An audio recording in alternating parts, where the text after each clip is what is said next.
Napadasal na lang ang babaeng yan habang unti-unting dinadaanan ng malakas na hangin ang kanyang sasakyan. Naipit siya sa gitna ng buhawi sa Lake Mary sa Florida, USA. Nag-zero visibility habang nagliliparan ang mga debris. Paglipas ng buhawi, saka tumambad ang pinsalang iniwan nito. Ayon sa US National Weather Service, ilang bahagi ng Florida ang sinalanta ng naturang buhawi. Walang sugatan ngunit ilang bahay ang nasira at nawalan ng kuryente.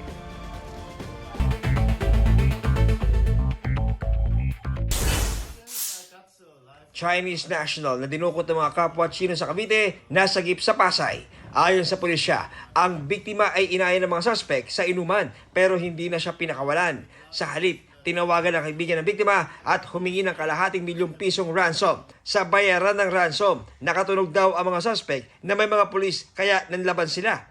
Na-rescue ang lalaking Chino pero tumakas ang dalawa sa mga suspect sakay ng kotse at nakabangga ng isang rider na dead on arrival sa ospital.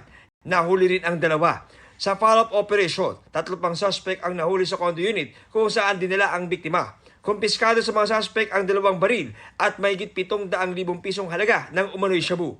Wala pang pahayag ang mga suspect. Nasa 600 million pesos na halaga ng expired imported meat products na bisto sa isang cold storage warehouse sa May Kawayan, Bulacan. Para maibenta ulit, pinoproseso raw ang mga ito para gawing siomai at hotdog. Itinanggi naman ng abogado ng kumpanya ang aligasyon. Ipinadidispose na ng NBI ang mga nasamsam na karne.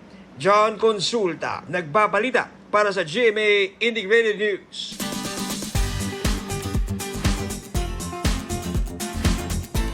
When life hits hard, just think.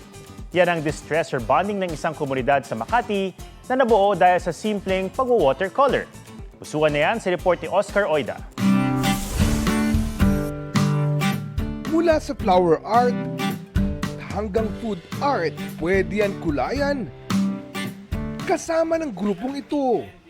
Paint your plants kasama ng weekend watercolor circle.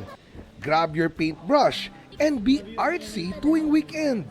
Passion project ito ng architect at visual artist na si Berhel Gregorio. Passion project na nagsimula lang daw noon sa simpleng coffee meet-up ng kanyang mga kaibigan. Nung una 3 lang kami, and then parang yung sumunod na session was 15 na kami. Hanggang lumago ito at naging isa na ang community. Bukas daw ang community for all ages at sila na ang bahala kung wala kang art materials.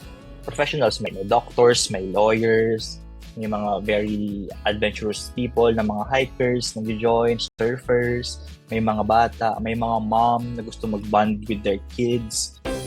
Sa ngayon, sa ilang cafe sa Makati City muna isinasagawa ang kanilang art sessions. I hope magawan ko ng paraan to make it happen din sa ibang cities. I wanna reach communities din na walang access, or communities or institutions na walang access sa visual arts or sa arts in general. Ang simpleng pagbibinta, tunay na nagbibigay kulay daw sa buhay ng kanilang joiners. Life gets better daw because of the weekend watercolor sessions.